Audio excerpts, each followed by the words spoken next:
నగరపాలక సంస్థలో మొన్న 1/1/2026 రోజు 66 డివిజన్లకు సంబంధించిన ముసాయిదా ఓటర్ రోల్ను వీరు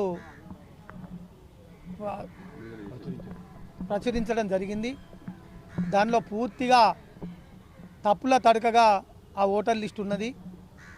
ఏదైతే జూన్ నెలలో ప్రభుత్వం హద్దులతో కూడిన జీవోని తీసి దానిలో ఏ హౌస్ నెంబర్లు వస్తాయో పూర్తిగా వివరించడం జరిగింది.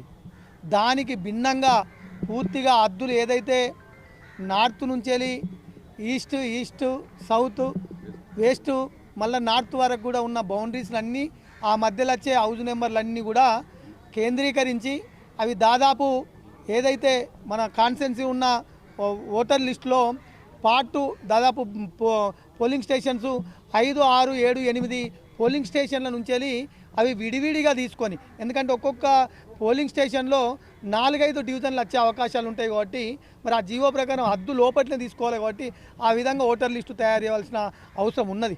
కానీ అది 7-8 పిఎస్ల నుంచి వెళ్ళి కాకుండా ఇప్పుడు చేసిన పద్ధతి చూస్తే ఆశ్చర్యమైంది. 60 పిఎస్లు 70 పిఎస్ల నుంచి వెళ్ళి తీసుకొని చేస్తే ఒక్కొక్క డివిజన్ల 100 నుంచి వెళ్ళి 1000 వరకు 100 నుంచి వెళ్ళి 1000 వరకు ఓట్లు వేరే ఓ డివిజన్లో పడడం జరిగింది. దాని మీద ఇలా బీఆర్ఎస్ పార్టీ ఆధ్వర్యంలో కరీంనగర్ కమిషనర్ గారిని కలిసి మా గౌరవ మాజీ బీఆర్ఎస్ పార్టీ కార్పొరేటర్లు, డివిజన్ ఇన్ఛార్జీలు, మరి అదేవిధంగా డివిజన్ అధ్యక్షులు, నాయకులు అందరం కలిసి వారికి రిప్రజెంటేషన్ చేయడం జరిగింది. మరి ఆ ఒక్కొక్క డివిజన్లో 100 నుంచి వెళ్ళి 1000 ఓట్లు ఈ విధంగా వేరే డివిజన్లు వచ్చినట్టయితే చాలా కన్ఫ్యూజ్గా మరి ఎలక్షన్ జరిగే అవకాశం ఉంటుంది కాబట్టి వాటిని సవరించాలి. దాంతోపాటు ఒకటే హౌస్ నెంబర్లో 4 ఓట్లుంటే 4 జాల్లో రావడం,